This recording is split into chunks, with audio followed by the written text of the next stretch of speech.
Welcome in Yesus Kristus.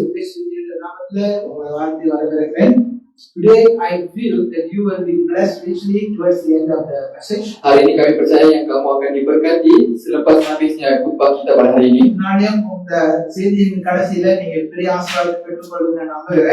We are still in the topic called as blood of Jesus Christ from his nails and his palm of his hand. Kita masih lagi berada di dalam tajuk mengenai darah Yesus Kristus yang datang daripada tapak tangan dan juga kakinya.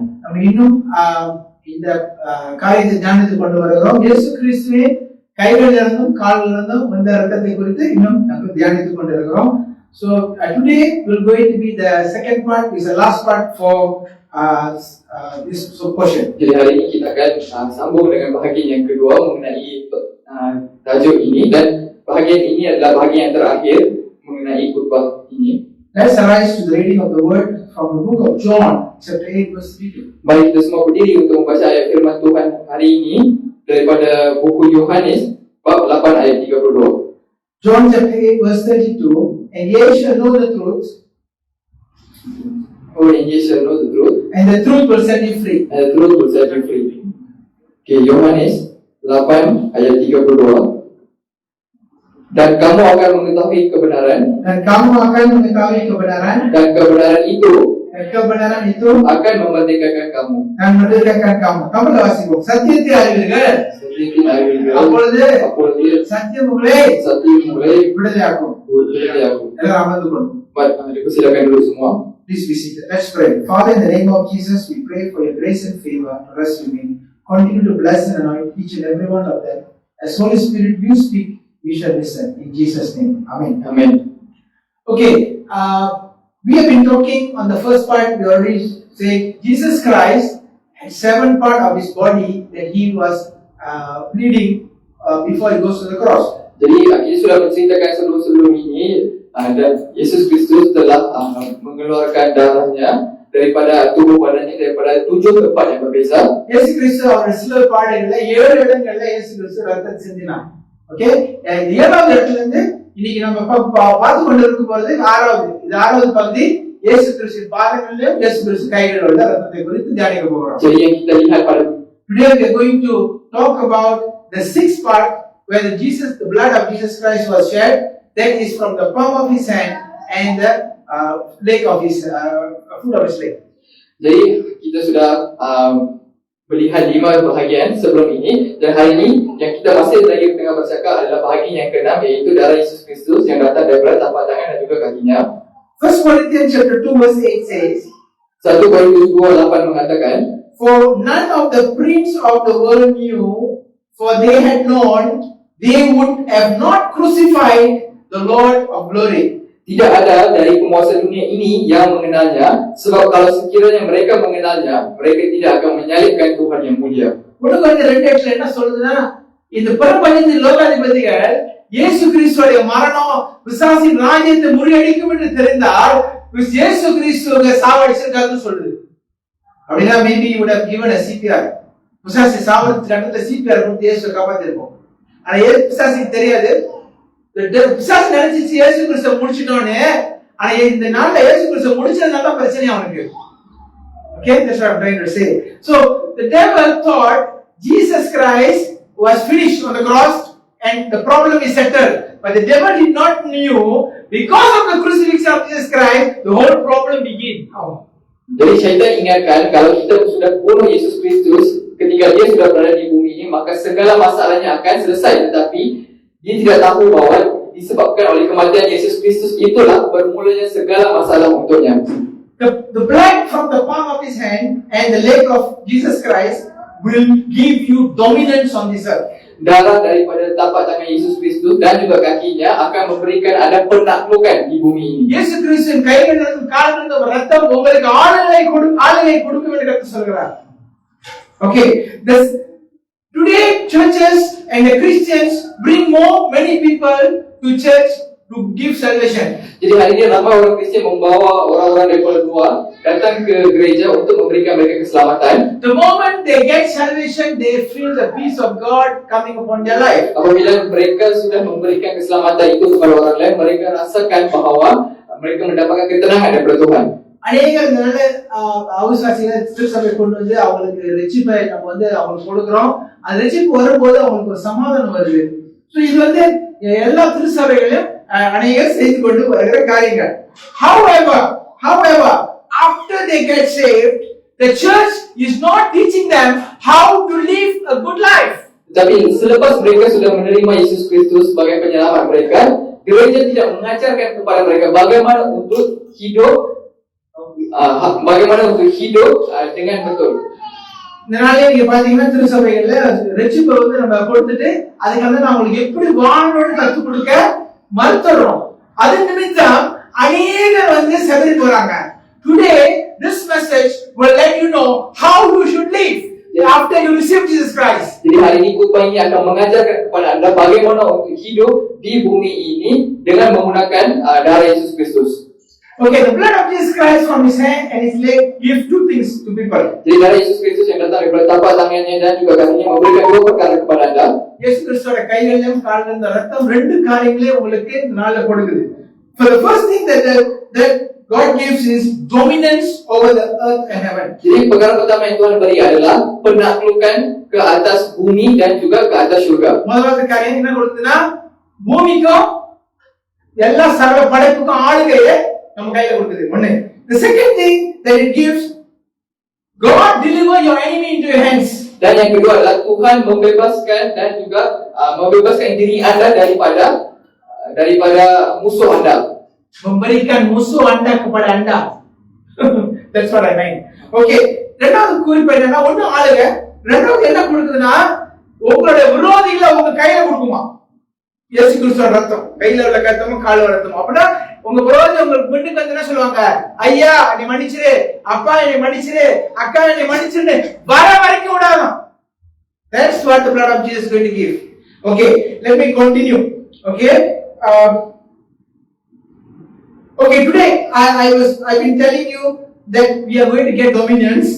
Jadi sebelum ini pastor sudah menceritakan kepada anda yang kita akan mendapatkan dominasi. நம்ம இந்த காரியத்தை சொல்றோம், இயேசு கிறிஸ்து ரத்தம் ஆளுகை கொடுக்குதுன்னு சொல்றோம். ஆனா அநேக கிறிஸ்தவங்க என்ன கேள்வி கேட்கறாங்கன்னா, நான் அந்த மாதிரி பார்க்கலையே, ஒரு ஆளுங்க நானே பார்க்கல. ஏன் ஆளுகை பார்க்கலனா நீங்க சரியா அபியாசப்படுத்தல இயேசு கிறிஸ்து ரத்தத்தை. Today some Christians are asking this question. You say there's dominance in the blood of Jesus Christ. Why am I not having dominance? I see those people out there which is not knowing God, who are doing evil. They are far much better than me. Why am I still suffering? That's the question you always ask from people. Jadi persoalan yang kita selalu tanya adalah dari manakah penaklukan itu datang? Saya tidak dapat melihat pun penaklukan itu berlaku di dalam diri saya.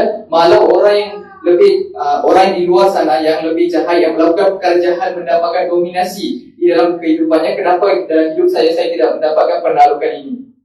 The problem is we do not know how to get the dominance by using the blood of Jesus. Masalahnya kita tidak tahu cara untuk menggunakan darah Yesus Kristus untuk mendapatkan penaklukan. இதனால பிரச்சனை என்னன்னா இயேசு கிறிஸ்து ரத்தத்தை எப்படி பாய்ச்சி ஆளுகை பெற்றுக்கொள்றது நமக்கு தெரியல. So we are going to learn. Today we are going to learn how to use the blood of Jesus Christ to get dominance. Jadi hari ini kita akan belajar cara untuk mendapatkan dominasi ataupun penaklukan menggunakan darah Yesus Kristus. In the last week's message, I told you all the blessings are no more in heaven because God already bless you. All the blessings are in the earth. Jadi minggu lepas kita sudah hebohkan kepada anda bahawa segala keberkatan itu bukan lagi berada di syurga, malah Tuhan sudah berikan kepada kita dan terletak segala keberkatan itu di bumi kita. போன வாரம் நான் உங்களுக்கு சொன்னேன்னா கர்த்தர் பரலோகத்துல உங்களை ஏற்கனவே ஆசீர்வதிச்சிட்டாரு. அப்படின்னா நீங்க எல்லாரும் எப்படிப்பட்டவங்க? ஆசீர்வதிக்கப்பட்டீங்க. இதுக்கு மேல ஆண்டவரே ஆசீர்வதிங்கன்னு ஜெபிக்கிறதுக்கு ஒண்ணுமே இல்ல. ஆசீர்வாதம் இப்ப எங்க இருக்கு? பூமியில இருக்கு. ஆனா இந்த பூமியில இருக்கிற ஆசீர்வாதத்தை உங்களால எடுக்க முடியல. ஏன்னா பூமி உங்களுக்கு கொடுக்க மாட்டேது. பூமி என்ன சொல்லுது? நான் உனக்கு கொடுக்க மாட்டேன். அது உங்கள்ட்ட இருந்தது கேம் விளையாடுது. So this is the problem now. The problem is the blessings are with the earth, but the earth is not delivering the blessing to your hands for some reason. Jadi bumi sudah mempunyai segala keberkatan itu, tetapi bumi tidak ingin memberikan kepada kita segala keberkatan itu kerana ada sesetengah sebab yang menyebabkan bumi tidak memberikan keberkatan itu kepada kita. Let me read the reason why. Romans chapter 8 verse 19 says, "For the earnest expectation of the creature waited for the manifestation of sons of God. For the creature was made subjected to vanity, not meaning by the reason of him who was subjected in the same hope, because the creature itself shall be delivered from the bondage of corruption into the glorious liberty of children of God." Jadi sebabnya tertulis di Roma bab 8 ayat 19 hingga 23, sebab dengan sangat rindu seluruh makhluk menantikan saat anak-anak Tuhan dinyatakan, kerana segala makhluk telah ditaklukkan kepada kesia-siaan, bukan oleh kehendaknya sendiri tetapi oleh kehendak Dia yang telah menakluknya, tetapi dalam pengharapan kerana makhluk itu sendiri juga akan dimerdekakan daripada perbudakan kebinasaan dan masuk ke dalam kemerdekaan kemuliaan anak-anak Tuhan. Sebab kita tahu bahawa sampai sekarang segala makhluk sama-sama mengeluh dan sama-sama merasa sakit bersalin, dan bukan hanya mereka saja tetapi yang telah menerima karunia sulung roh, kita juga mengeluh dalam hati kita sambil menantikan pengangkutan sebagai anak, iaitu pembebasan tubuh kita. ரோமர் 8வது அதிகாரம் 19-23 வசனம். மேலும் தேவனுடைய புத்திரர் வெளிப்படுவதற்கு சிருஷ்டியானது மிகுந்த ஆவலோடு காத்து கொண்டிருக்கிறது. அதே என்னவென்றால் சிருஷ்டியானது அழிவுக்குரிய அடிமைத்தனத்தில் இன்று விடுதலையாக்கப்பட்டு தேவனுடைய பிள்ளைகளுக்குரிய மகிமையான சுயாதீனத்தை பெற்றுக்கொள்ளும் என்கிற நம்பிக்கையோடு அந்த சிருஷ்டியானது சுய இஷ்டத்தினாலே அல்ல, கீழ்படுத்தினாலே மாயைக்கு கீழ்பட்டிருக்கிறது. Thank you. So today ஆண்டவர் என்ன சொல்றாருன்னா, இந்த சிருஷ்டி எல்லாமே உங்களுக்கு ஆசீர்வாதத்தை கொடுக்கணும்னு ஆசைப்படலாம். ஆனா இந்த சிருஷ்டி எல்லாம் ஆசீர்வாதத்தை உங்களுக்கு கொடுக்க கூடாத காரணம் என்னன்னா, யாரோ ஒரு ஆளு உங்க ஆசீர்வாதம் உங்களுக்கு வரக்கூடாதுன்னு சொல்லி உங்க ஆசீர்வாதத்தை உங்களை திருடி உங்களை சமைச்சிட்டு இருக்காங்களாம். புரியுதா? Okey, jadi hari ini segala keberkatan itu sudah berada di bumi ini, tetapi segala keberkatan itu tidak datang ke kita kerana ada seseorang di luar sana yang sedang menyumpah kita dan sedang meletakkan sumpahan ke atas kita yang menyebabkan bumi tidak memberikan segala keberkatan itu kepada kita.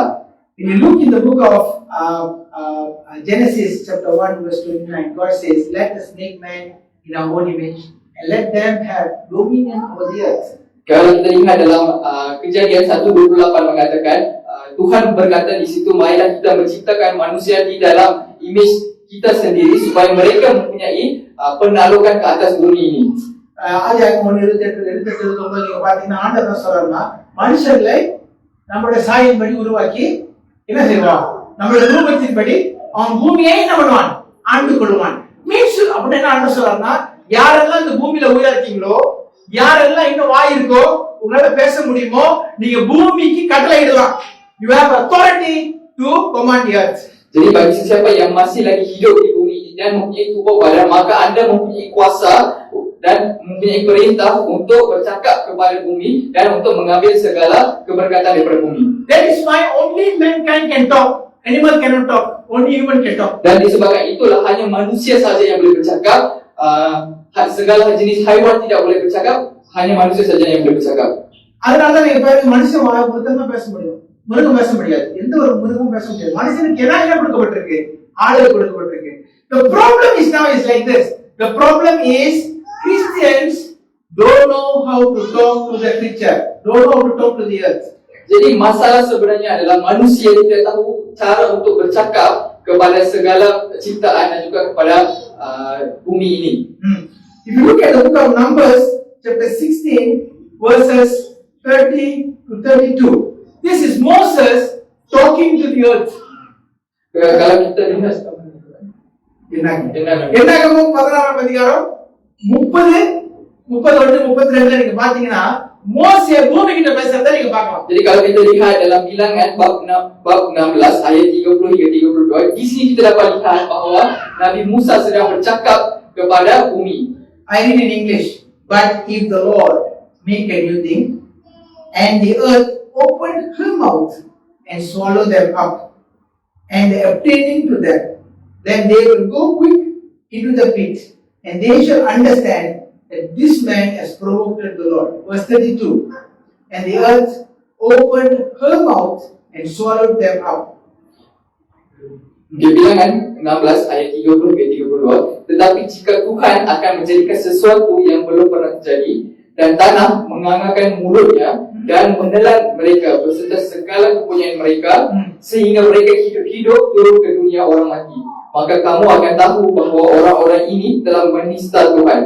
Ayat 31. Baru sahaja itu selesai, 31. Itu selesai mengucapkan segala perkataan itu, maka terbelahlah tanah yang di bawah mereka. 32. Dan bumi membuka mulutnya dan menelan mereka dan seisi rumahnya, dan dengan semua orang yang ada pada Korah, dan dengan segala harta milik mereka. Look at this.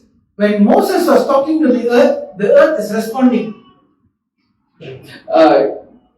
Mari anda semua lihat di sini, apabila Musa bercakap kepada bumi, dan bumi pun memberi respon kepada Musa. And if you notice in the English King James Version, it is written, the earth will open her mouth. So she is a female. The earth is a female. Wow. Jadi kalau kita lihat dalam versi bahasa Inggeris, iaitu King James Version, dia tertulisnya di situ, bumi akan membuka mulutnya, dan menggunakan perkataan she, iaitu merujuk kepada bumi itu adalah seorang wanita. That is why we call earth as a mother nature. Sebab itu kita memanggil dunia bumi ini sebagai dalam bahasa Melayu mother nature lah. Dalam bahasa Inggeris mother nature. Okay, bahasa Tamil kita tahu. Tamil எப்படி சொல்லுவாங்கன்னு தெரியல. ஆனா Moses என்ன சொல்றாருன்னா, பூமி கிட்ட பேசுறாரு, பூமி என்ன செய்யுது? வாயை திறந்து முழுங்குன்னு சொல்றாரு, பூமி வாயை திறந்து முழுங்குது. மோசஸ் பூமி கிட்ட பேச முடிஞ்சா ஏன் உங்களால பேச முடியல? கேளு. Christians, that is your problem because you don't even know the earth is listening. Okey, jadi persoalannya kalau Musa boleh bercakap dengan bumi dan bumi pun memberi respon kepada Musa, kenapa anda tidak boleh memberi arahan kepada bumi dan bumi melakukannya? Because the church has not got this revelation. The church haven't given any revelation to the Christian. Christians only know how to sing song, hallelujah, hallelujah, hallelujah. But they don't even know about talking to the earth. They don't know. Okey, kerana gereja tidak mengajarkan umat-umatnya untuk bercakap dengan bumi, perkara yang mereka hanya tahu adalah menyanyikan haleluya haleluya sahaja, tetapi gereja gagal untuk mengajarkan mereka cara untuk bercakap dengan bumi. Tadi itu ada haleluya haleluya haleluya, எங்க haleluya? ஆளே இல்லனா கடைசில புரியுது என்ன சொல்றேன்னு? தண்ணி மூக்கு வரைக்கும் வந்துருச்சு. நம்மளுக்கு பிரதர் விசுவாசிக்க கேட்டீங்களா? கேட்ட மாதிரி இருக்கா? விசுவாசிக்க பிரதர் கர்த்தர் செஞ்சிட்டாரு, நீ வாய் வச்சுட்டு என்ன சொல்ற? சொல்லு. என்ன சொல்லு? அசலா இயேசு நாமத்துல எழும்பி நட. அதான் சொல்லாம ஹalleluya ஸ்தோத்திரம் கர்த்தர் என்னத்த கர்த்தர் செய்யறதுனோ ஓண்டதா இருக்கும், வாயில தான் இருக்கு. The problem is the Christians don't know how to talk to the earth. Jadi masalahnya adalah orang Kristian tidak tahu cara untuk bercakap dengan bumi. I tell you brothers, your M brothers, I don't mention the full name. Your M brothers, you're talking to the earth 5 times a day, and that's why they're getting the petroleum. Jadi untuk pemahaman anda, saudara M anda, pasti tidak mau cakap siapa dia. Menurut dia cakap yang sedang berdoa untuk 5 kali sehari, berdoa untuk bercakap dengan bumi ini, dan sebab itulah bumi memberikan petroleum kepada mereka. Not only petroleum, everything is in their hand because they put a very loudspeaker and shout every morning to the earth. Bukan sahaja minyak mentah, tetapi segala perkara lain diberikan kepada mereka kerana mereka melakukan doa itu dan meletakkan pembesar suara untuk melaungkan perkara itu ke seluruh bumi. Manakala anda dan saya tidur dengan cukup baik dan nyenyak dan komplek. நம்மளும் கிறிஸ்தவங்களுக்கு என்னன்னா, sorry உங்களுக்கு கற்றுக் கொடுக்கப்படல, இன்னைக்கு ஆண்டவர் இந்த வெளிச்சத்தை இப்பதான் கொடுக்குறாரு. கிறிஸ்தவங்க எல்லாம் நல்லா தூங்குறாங்க. தூங்கிவிட்டு காலையில இருந்துச்சு, நாட்டுக்காரன் இது கொடுக்க மாட்டான், நாட்டுக்காரன் அவன் கொடுக்க மாட்டான், அவன் 5 வேலை சொல்லும் போது நீனா பண்ண கேட்கிறேன். கிறிஸ்டியன்ஸ் சொல்லக்கூடாது, ஒண்ணுமே பண்ணல. நீங்க ஒண்ணுமே பண்ணல, எப்படி ஒரு ஆசீர்வாதம் வரும்? கேள்வி புரியுது என்ன சொல்றேன்னு? இந்த வேதாசத்துல கர்த்தர் கிளியரா சொல்றாரு. தானியேல் எத்தனை வாட்டி ஜெபிச்சார் ஒரு நாளைக்கு? எத்தனை வாட்டி சொல்லுங்க? 3 வேளை. நீங்க எத்தனை வாட்டி ஜெபிக்கிறீங்க? 5 வேளை சாப்பிடும் போது. ஹலோ ஆண்டவரே இந்த சொத்து ஆகாரத்துக்கு நன்றி, இந்த ஆகாரத்தை ஆசீர்வதியும் இயேசுவின் நாமத்தில். அது பிரேயர் கிடையாது. Hello, today church, do you know why you are having problem? It's because the earth is not releasing your blessing because you are not praying. Jadi hari ini untuk orang gereja, kalau anda sedang memiliki, kalau anda sedang melalui apa-apa masalah dalam hidup anda, itu semuanya berpunca disebabkan anda gagal untuk bercakap dengan bumi ini untuk mengeluarkan dan memberikan segala keberkatan itu kepada anda. How many of you understand what I'm saying? Berapa orang yang faham So apa yang maksud dengan saya? you might be thinking, oh, you're asking me to pray, put a loudspeaker in my house and pray. Is that what you want me to do? இப்படியே நீங்க இப்படி ஒரு கேள்வி யோசிப்பீங்க. அப்படின்னா நானும் ஒரு mic போட்டு நானும் ஒரு நல்ல காலையில இருந்துச்சுனோம் ஏதோ ஒரு பாட்டு பாடணுமா நீங்க கேட்பீங்க, யோசிச்சுட்டு இருப்பீங்க நீங்க. Jadi hari ini mungkin lepas apa yang pastor cakap ini, mungkin anda fikir, oh jadi maksudnya saya kena beli satu pembesar, lepas tu nyanyikan satu lagu ke, satu lagu ke untuk pastikan saya dapatkan dominasi sama seperti saudara kita itu. No, you don't have to. What you need to do, I'm going to teach you 5 steps. 5 steps that you should do and you will get your dominance. Your bank account will be full, your sickness will go away, your trouble will go away, God will manifest in your life. I'm going to teach you the 5 things today. Okey, jadi jawapannya jadi jawapannya tidak, anda tidak perlu buat semua itu. Pastor akan mengajarkan 5 cara untuk anda bagaimana untuk mendapatkan penaklukan dan segala penyakit kamu akan hilang, segala duit dalam akaun anda akan penuh dan segala keberkatan akan sampai kepada anda dengan melakukan 5 perkara ini. Kamala solna. Okay. Step 1. One of the step Step pertama. Okay. Cancel all spoken word of all human beings that serve behind any evil altar. Okey, langkah pertama adalah batalkan segala perkataan yang telah disebut oleh perintah yang disebut oleh manusia yang sedang menyembah mesbah yang jahat. நம்மள சொல்றேன்னா அவன் ஏற்கனவே அவன் வந்து அங்க கத்திட்டு இருக்கான்ல இது ஒண்ணு, அந்த கத்தத்தை நீங்க கேன்சல் பண்ணும். சொல்லப்பட்ட அந்த வார்த்தையை நான் இயேசு கிறிஸ்து நாமத்துல என்ன செய்றேன், ரத்து பண்றேன். சொல்லுங்க, என்ன சொல்லுங்க, சொல்லப்பட்ட அந்த வார்த்தைகளை இயேசு நாமத்துல நான் ரத்து பண்றேன். இது இன்னிலிருந்து என் வாழ்க்கையும் இந்த பூமி வாழ்க்கையும் பழிக்காது. புரியுதா உங்களுக்கு? இதை சொல்லணும், கேன்சல் பண்ணணும். இப்ப பாருங்க, if you see, for example, I tell in English, if you see, for example, let's say you have a bank card, ATM card, okay, Bank Mohammed, what else bank? Bank Public Bank, Mail Bank, RHP, whatever, or you all have online banking, right? Online banking. If you notice something is wrong happening in your account, what you will do? You go to the website, you go to kill switch.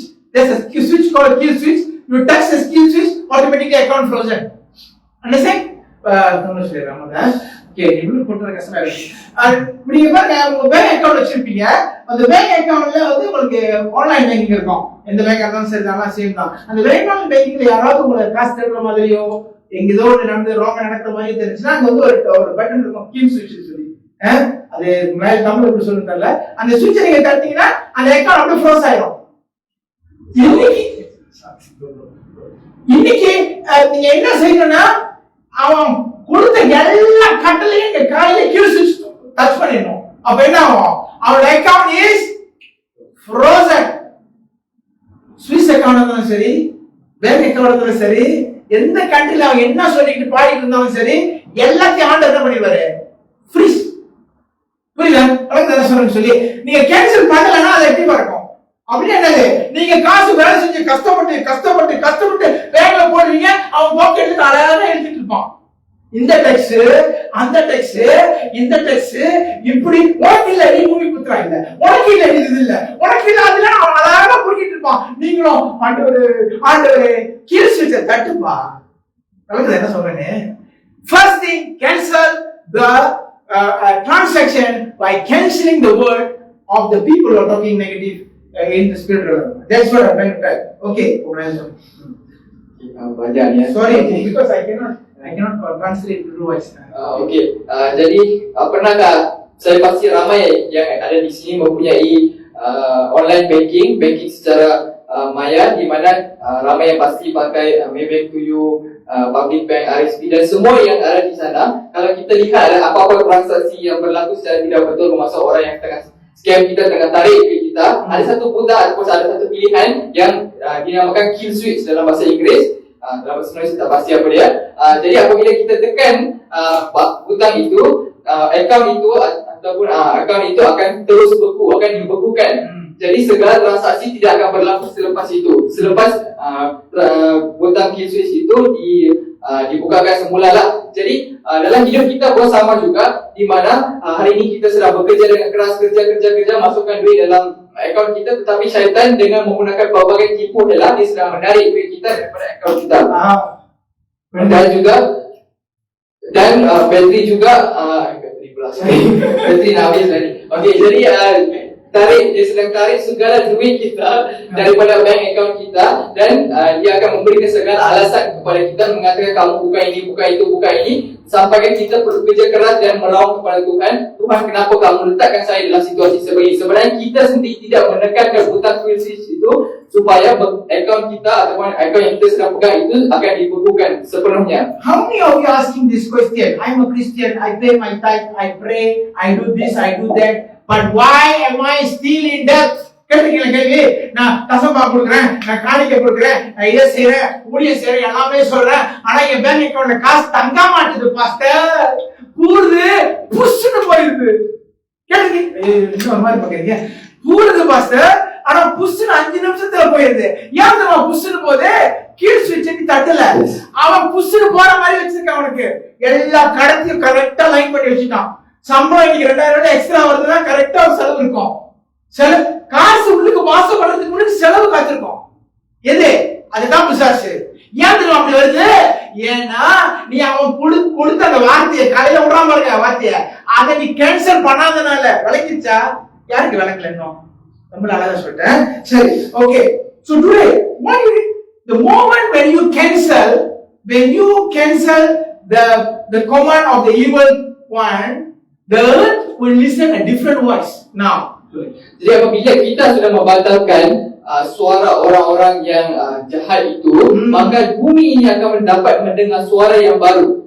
And then no one ever say, how come all the while I've been hearing that voice, but now I'm hearing another voice? That means அதுக்கு இப்பதான் தெரியுது ஏதோ ஒரு வித்தியாசமா ஓடிட்டு இருக்குன்னு சொல்லி. இவ்வளவு நாள் பூமிக்கு அந்த சத்தம் தான் உண்மையான சத்தம் நினைச்சிட்டு இருந்துச்சு. ஆனா நீங்க என்னைக்கு எழுப்பி நீங்க அதை ரத்து பண்ண ஆரம்பிச்சீங்களோ, இப்ப 2 சத்தம் வருது. இப்ப பூமி சொல்லுது, ஐயோ நான் இவன் தான் உண்மையான தேவகுமாரன் நினைச்சு கீழ் பண்ணிட்டு இருக்கேன், ஆனா இவன் தான் உண்மையானது எனக்கு இன்னைக்குதானே தெரியுது. அது இப்பதான் கண்டுபிடிக்குது. Okey, jadi bumi akan mula berfikir, selama ni saya tidak mendengar pun suara ini, tetapi kenapa hari ini saya mendengar 2 suara yang berbeza? Sekarang ni saya sendiri keliru. Yang manakah suara anak Tuhan, sama ada suara yang si A ataupun si B? Bumi sendiri akan keliru. You know what the earth will do? The earth will go to the first time when the earth is listening the voice. You know when was the first time earth listened the voice? God was talking to the earth. God says, earth, you produce grass and you produce trees and you produce trees with seed in it. First time God speak to the earth. Dan bumi akan, apabila bumi berada dalam situasi kekeliruan itu, maka bumi akan pergi buat rujukan balik kepada suara pertama yang dia dengar, iaitu suara Tuhan, di mana Tuhan mengarahkan bumi untuk mengeluarkan rumput dan juga segala jenis hidupan di bumi ini. இப்பதான் பூமி என்ன நடக்குதுன்னா 2 சத்தம் கேட்குதுன்னு பூமி confuse ஆயிடுச்சு. என்ன தெரியுமா சொல்லும்? இது யாரு சத்தம் தான் உண்மையான சத்தம் தேட ஆரம்பிச்சிடும். ஏன்னா இவ்வளவு நாள் நீங்க காலையில எந்திரிச்சு ஜெபிக்காதனால, நீங்க காலையில எந்திரிச்சு கேன்சல் பண்ணாதனால, அது அவன் சொல்ற சத்தம் தான் உண்மை நினைச்சு நம்பி ஏமாந்துட்டு இருக்கு. இப்ப நீங்க பேச ஆரம்பிச்சதும் அது இப்ப கன்ஃபியூஸ் ஆயிடுச்சு. இது உண்மையா அது உண்மையான்னு எனக்கு தெரியலன்னு சொல்லி அது என்ன பண்ணனா, முதல் வாட்டி பூமி சத்தத்தை கேட்ட இடத்துக்கு போவோம். எங்க? ஆதியாகமம் 1ஆம் அதிகாரத்துக்கு போவோம். ஆதியாகமம் 1ஆம் அதிகாரத்துல ஆண்டவர் இயேசு அப்பா பேசுற பூமி கிட்ட, பூமி என்ன விளையாக்க செடி கொடி மரம் எல்லாத்தையும் விளையாக்குனே. அப்ப அந்த சத்தமும் உங்க சத்தமும் சேமா இருக்கும். அப்ப பூமிக்கு இப்பதான் தெரியுது ஏமாற்றப்பட்டோன்னு. ஐயோ, அழகுதா நான் சொல்றேன். Okey, jadi apabila dia akan buat rujukan pada suara pertama, dan dia akan bandingkan suara mana yang sama seperti suara Tuhan, sama seperti suara Tuhan, dan pada waktu itulah baru dia akan sedar, oh selama ini saya sudah tertipu, selama ini saya ingatkan orang itu adalah milik Tuhan ataupun anak-anak Tuhan. Tapi sebenarnya orang yang CP ni adalah anak-anak Tuhan. Saya telah tertipu selama ini. This is why the earth is under subjection. This is why the earth is groaning. This is why the earth is crying. This is why the earth is been trembling. இதனால தான் நீங்க பாருங்க பைபிள்ல போட்டுருக்கு. என்னது? சகல சிரிச்சு என்ன செய்தான்? மிகுந்த வேதனையோடு என்ன செய்தான்? அவங்களுக்கு வேணான்ற காரியத்தை செஞ்சுக்கிட்டு இருக்கான். அது என்ன செஞ்சுக்கிட்டு இருக்குன்னா, இதுதான் உண்மையான தேவ பிள்ளைங்கன்னு சொல்லி அவனுக்கு போய் செஞ்சுக்கிட்டு இருக்கீங்க. நீங்க தூங்குறீங்க, உங்க சத்தம் அவனுக்கு வழங்கால. ஐயோ கழிக்கிருச்சா? என்ன சொன்னேன்னு கழிக்கிருச்சா? இன்னையில இருந்து காலைல எழுந்துறீங்க, நான் தூங்குறாங்க அந்த கதை விடாதீங்க. நீங்க தூங்குறீங்கன்னா தூங்கிட்டே இருக்க. Don't come and see me. You are not going to get blessed. If you want to think you want to sleep early in the morning, you must wake up before getting wake up. Alangkah, boleh. Jadi anda perlu pastikan anda tidak memberikan apa-apa alasan dan bangun sebelum mereka memulakan doa mereka. அவன் ஆரம்பிக்கிறதுக்கு முன்னாடி நீ ஆரம்பிச்சிடணும் உன் வண்டியை கத்த புரியுதா? ஆரம்பிச்சு விட்டுட்டு அதுக்கு தெரியாத மாதிரி இருக்கணும். அவன் பார்ப்பான், என்னடா வேலை செய்ய மாட்டேன், இவன் நான் வேலை செஞ்ச, இப்ப எவ்வளவு ஒருத்தர் வேலை வந்துட்டான், அவனுக்கும் தெரியும். வணங்குதா? Okay, that's not the matter. Okay, I tell in English. When you wake up early in the morning and you do your prayer and you cancel before you exam, you already cancel everything off. And you know what? Things will start moving on your direction. They themselves will realize something is wrong. Why? All this while, things are moving my way, but now it's not moving in their way. And they will think something is wrong somewhere. They will identify. Okay. என்ன ஒரு சொல்ல வரேன்னா, அந்த பலிபீடத்துல நீ எத்தனை வாட்டி போறீங்களோ, எவ்வளவு வாட்டி போறீங்களோ, அந்த அளவுக்கு தான் அந்த பலிபீடம் பலமா இருக்கும். புரியுது என்ன சொல்றேன்? The altar that you have been serving, the holy altar you are serving, how frequent you go and how much time you spend in that altar, that determines the strength of the altar. Okay, jadi apabila anda bangun awal pagi, sebelum mereka bangun, anda perlu pastikan anda melakukan, anda perlu batalkan segala perintah yang mereka bakal keluarkan. Selepas anda melakukan begitu, barulah segala perkara yang berlaku akan memihak kepada anda. Semua perkara akan memihak kepada anda dan mereka sendiri akan sedar bahawa sesuatu salah sedang berlaku dan segala banyak perkara yang patutnya berlaku untuk mereka tidak berlaku. Mereka pun akan sedar. Jadi hari ini kita perlu memindahkan mesbah suci ini, mesbah doa suci ini.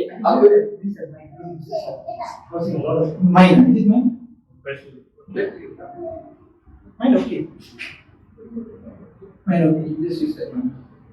நான் என்ன உங்களை சொல்ல வரேன்னா, என்ன உங்களை சொல்லிட்டு இருக்கிறேன் சொல்லி, நீங்க இனிமேல் இந்த காலையில தூங்குற கதையில விட்டுருக்க.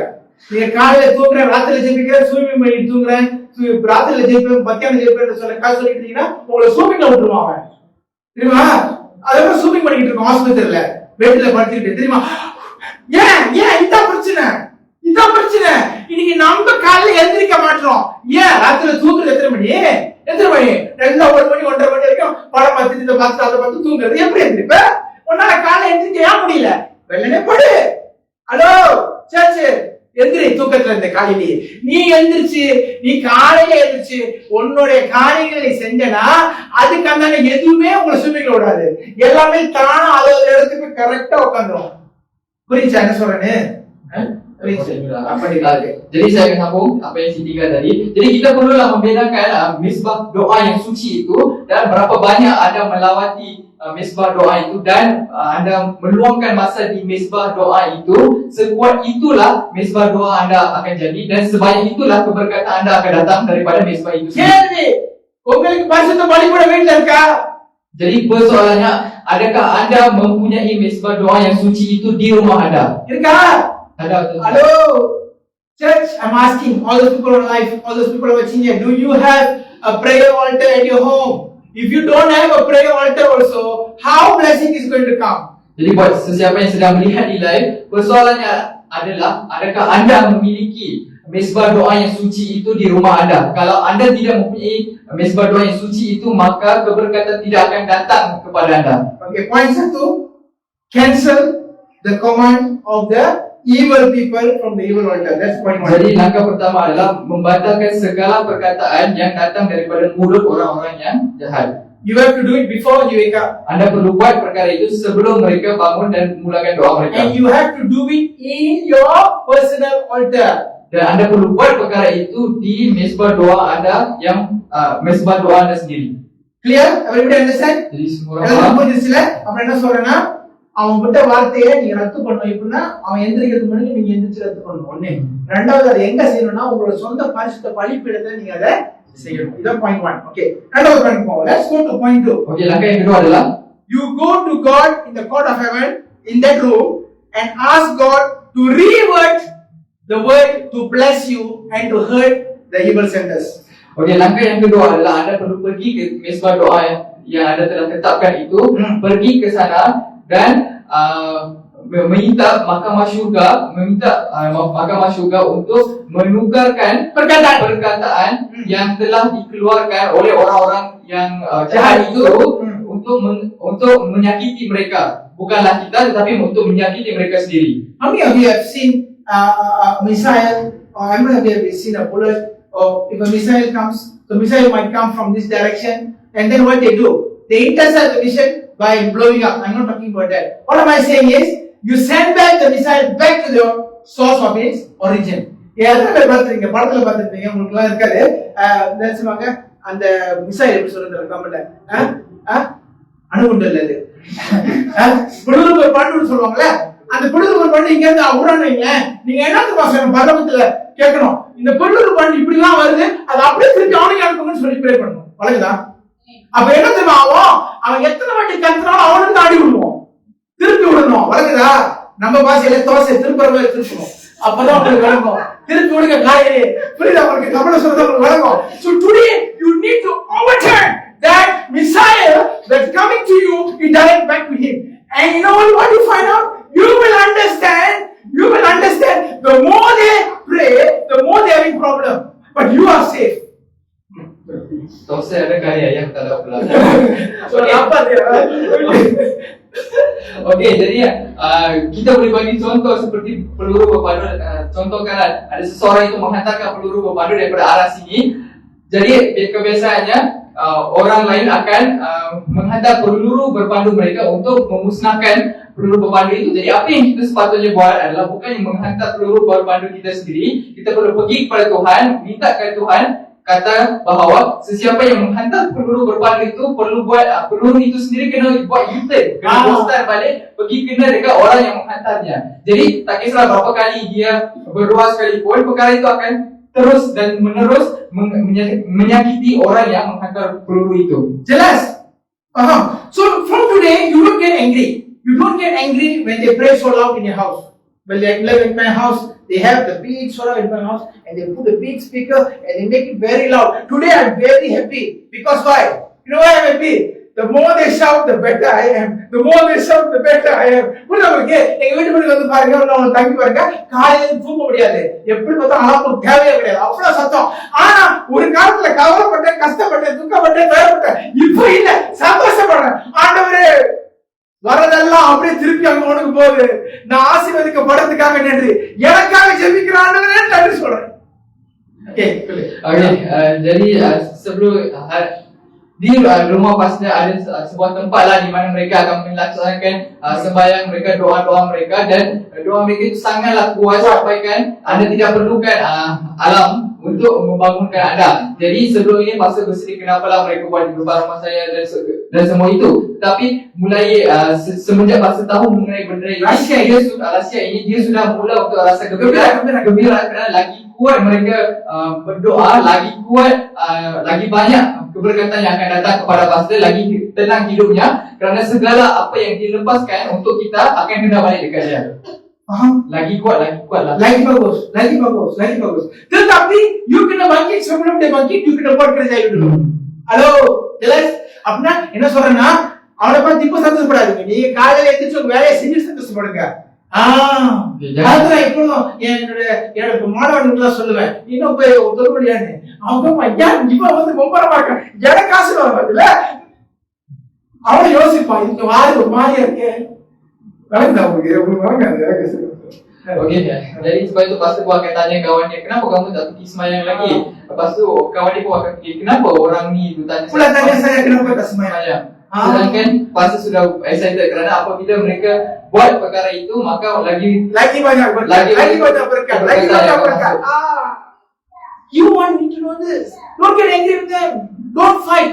You know why? Christians in churches now having a lot of disaster, they do interception. Interception means what? No. The poluru comes in, they will send another poluru like that. The poluru blow in the face and the face become hitam. That is what happening to Christians. Okey, jadi masalah orang Kristian adalah apabila orang itu menghantar peluru pepandu itu, apa yang kita akan buat adalah orang Kristian akan menghantar நீ எத்தனை மூஞ்ச அடிச்சிடும் கருப்பா. dan kita akan menghantar peluru pepandu itu untuk melawan peluru pepandu yang dihantar, dan apabila kena dengan satu sama lain, peluru pepandu itu akan meletup dan kena kepada muka anda. Jadi yang muka anda yang akan jadi hitam. So நான் என்ன உங்களுக்கு சொல்ல வரேன்னா, பவுல் சொல்லியிருக்காரு, பூமியில பிரபஞ்சத்தின் லோகாதிபதிகளோடும் அந்தகார லோகாதிபதிகளோடும் ஆவியோடும் உனக்கு யுத்தம் உண்டுன்னு சொல்லி நீ திருப்பி ஸ்காட் அனுப்பாத, முட்டாதனும். நீ அதுல கூட சண்டை போடணும்னு தெரியும், ஆனா நீ அப்படி சண்டை போடக்கூடாது, அழகா திருப்பி விடணும். அப்படி புரியுதா உங்களுக்கு? தோசை போடுறவங்களுக்கு கத்து கொடுக்குற அழகா திருப்பி விடணும். அப்படியே ரெண்டு பக்கம் வந்து அப்புறமேல கரெக்டா கறியை ஊற்றி சாப்பிடுவோம். என்ன அவங்க சொன்னா, you need to turn the missile back to them and you will be blessed. Tapi jangan kita buat perkara bodoh untuk menghantarkan peluru pepandu itu kepada mereka untuk menjadikannya sebuah. Jangan kita gaduh dengan mereka, tetapi apa yang kita perlu buat, kita perlu pastikan kita pergi kepada Tuhan supaya peluru pepandu yang mereka hantar itu kena balik dekat mereka. I tell you one more thing. The moment when you start praying, I have this prayer text. If you want, I can share to you. Those people in revival generation, they pray 3 times. They understand what I'm talking because they have been doing every day 3 times with me. If you are interested, you can follow me. I also can give you the text because I want you to have dominion today. Okey, jadi ada satu petikan yang kita perlu baca untuk memastikan perkara ini berlaku bagi pihak kita. Jadi bagi sesiapa yang berminat untuk mendapatkan petikan atau ayat-ayat ini, anda boleh kontak kami atau boleh kontak pastor untuk mendapatkan ini. Boleh masukkan anda ke dalam grup itu supaya anda pun boleh mendapatkan dominasi di bumi ini. What I want to see you blessed. Enough, brother, sister. Enough is enough of the hurt and harm and pain the devil have done in your life. Enough. Cukuplah, sudahlah apa yang sudah. Ini adalah masa untuk tendang balik. Halo, paham tak? Okay? Okay. Ini adalah poin kedua. Poin ketiga. Let's go to the third point. Yang ketiga adalah, the third point is you need to destroy the evil altar. Memusnahkan mesbah yang jahat. Okay. என்ன சொல்ல வரேன்னா, இந்த மூணாவது குறிப்பு என்னன்னா, அந்த அசுத்தமான பலிபீடத்தை நீங்க என்ன செய்யணும்? உடைக்கணுமா? மோசேக்கு ஆண்டவர் சொல்றாரு பாருங்க, அசுத்தமான பலிபீடத்தெல்லாம் நீ போய் உடை. அப்படின்னா நீங்க போய் எதுவும் உடைச்சாதீங்க, அப்புறம் முன்னால வந்துருவோம். அதான் சொல்லல. நீங்க எப்படி உடைக்கணும் கத்து கொடுக்குறேன். அசுத்தமான பலிபீடத்தை எப்படி உடைக்கணும்? உங்க பரிசுத்த பலிபீடத்தை கட்டணும். நீங்க பரிசுத்த பலிபீடத்தை கட்ட ஆரம்பிச்சீங்கன்னா அசுத்த பலிபீடம் தானா உடைஞ்சிரும். Okey, langkah yang ketiga adalah kita perlu memusnahkan mesbah kejahatan. Jadi bagaimana kita nak memusnahkan mesbah kejahatan? Bukannya pergi dan memusnahkan mesbah mereka yang betul-betul nanti mereka datang cari you dekat rumah you. Jangan buat benda tu. Apa yang kita perlu buat adalah pergi ke rumah kita membina mesbah yang suci. Apabila mesbah suci itu dibina di rumah anda, maka mesbah kejahatan itu akan musnah dengan sendirinya. புரியுதா? இதுல பெரிய வழங்க என்ன சொல்றேனே வலிக்குச்சா? அப்படின்னா நீங்க பரிசுத்த பலிபீடத்தை கட்டணும். ஹலோ கேளுங்க, இயேசு கிறிஸ்து யாரு? இயேசு கிறிஸ்து God himself. இயேசு கிறிஸ்து யாரு? மனுஷபுத்திரன், அவர் ஆண்டவர், அவர்தான். சொல்லு. Okey, siapakah Yesus Kristus? Yesus Kristus adalah Tuhan sendiri dan juga Yesus Kristus adalah anak kepada Tuhan. Jesus Christ when come to earth, he could have go and heal people without praying. He could have because he's God. Yesus Kristus apabila dia dihantar ke bumi, dia boleh saja tanpa berdoa pergi dan menyembuhkan semua orang yang ada di bumi ini. Why did Jesus Christ pray for 5 to 6 hours every day? Persoalannya kenapa Yesus Kristus perlu berdoa untuk 5-6 jam dahulu sebelum menyembuhkan orang-orang yang sakit? Halo, அவரே கடவுளே, அவர் மனுஷகுமாரன், அவர் எங்க போனாலும் அற்புதம் நடக்கும். ஆனா அவரே 5 hour 6 hour காலையில ஜெபிச்சுட்டு தான் ஜனங்களை போய் பார்க்க போறாரு. எதுனால அசுத்த பலிபீடம் உடைக்கணும்னு. நீ உன் பிரேயரை 1/2 மணி நேரம் பிரேயர் வச்சுட்டு அவனை உடைக்கணும் எதிர்பார்க்காத. ஹலோ, புரியுதுச்சா? பாயிண்ட் வரட்டும்னா Jadi kita Yesus Kristus buat sedemikian, berdoa untuk 5-6 jam sehari adalah untuk memusnahkan mesbah kejahatan itu yang berada di sekitarnya. Jadi jangan kita berharap dengan meluangkan 30 minit di mesbah suci kita itu dapat memusnahkan mesbah kejahatan yang ada di luar sana. எங்க pastor சொன்னாரு, ஜெப பலிபீடத்தை கட்டுங்கனே நாங்க கட்டுறோம். ஆமென் ஸ்தோத்திரம்னு சொல்லி தூங்குனா தூக்கிட்டே இது ஒண்ணும் வணக்காதங்க. பலன் அந்த அந்த பலிபீடத்துல என்ன இல்ல, எப்ப கட்டாலும் பிசி பாஸ்டர் எப்ப பார்த்தாலும் பிஸியா இருக்கு. ஆனா காசே இல்ல. ஏன்? ஹலோ, சரியா? யாரும் சொல்லணும்னு ஆசைப்படல. நாங்க டெலியும் எப்ப பார்த்தாலும் சிக்கு, எப்ப பார்த்தாலும் ப்ராப்ளம். ஏன்? உன் பலிபீடம் பலமா இல்ல. ஏன்? அசுத்த பலிபீடம் ஃபங்க்ஷன் பண்ணுது. உன் பலிபீடம் சின்னோண்டா இருக்கு, அவனோட பெருசா இருக்கு. ஹலோ, புரியுதா? Okey, jadi kenapa? Ramai yang akan cakap, pasal saya sudah bina mesbah suci, mesbah doa yang suci itu, maka saya tidak perlu fikir mengenai perkara lain, dan mesbah kejahatan itu pun akan musnah sendiri. Tapi anda akan kata, oh saya sibuk, saya tengah kerja keras tapi duit pun tak ada. Kita apa pun tak ada. Masa dah cakap, apa pun tak ada. Jadi perkara itu berlaku kerana mesbah doa yang suci itu tidak kuat. Mesbah yang anda bina itu tidak kuat, sedangkan mesbah kejahatan itu sangatlah besar dan sangatlah kuat. Tak dapat nak lawan. Faham tak? Mana என்ன சொல்றேனே? யாருக்கு வரணும் என்ன சொல்லிட்டு இருக்கேன்னு சொல்லி. When you go to your holy altar, you need to have an encounter with Father God. It is not a place of prayer. It's a place of meeting God face to face. Talk to Him, meet to Him, cry, sing, do whatever you want to do. As long you are talking with God. The more you talk with God, the more power it becomes. The more you talk with God, the more power it becomes. The more you talk to God, the more power it comes. That is how you must go to the prayer altar. Jadi apabila kita pergi ke mesbah doa itu, kita bukannya membuatkan perkara itu sebagai satu ritual, tapi kita pergi ke sana untuk berjumpa dengan Tuhan, untuk bertemasya dengan Tuhan, untuk kita mengadakan hubungan dengan Tuhan, bercakap dengan Tuhan, kita menyanyikan lagu, menangis dekat Tuhan, mengadu dekat Tuhan. Apabila lebih banyak kita meluangkan masa dengan Tuhan, maka lebih kuatlah mesbah kita dan lebih kuatlah diri kita sendiri. Power comes with encounter. That's the word. Okay. Kuasa akan datang apabila ada perjumpaan dengan Tuhan. வல்லமை எப்ப தெரியுமா உங்களுக்கு வரும்? அதிகாரம் இருக்கலாம். நீங்க சொல்லலாம், நான் இயேசு கிறிஸ்து பிள்ளை, எனக்கு அதிகாரம் இருக்கு நீங்க சொல்லலாம். அதிகாரம் வல்லமை விடாது. வல்லமை எது தெரியுமா உங்களுக்கு கொடுக்கும்? கர்த்தரோடு நீங்க சம்பாஷிக்கிறது தான் உங்களுக்கு வல்லமை கொடுக்கும். எவ்வளவு நேரம் சம்பாஷிக்கிறீங்களோ அந்த அளவுக்கு வல்லமை வாழ்க்கையில இருந்து பிரவேசிக்கும்.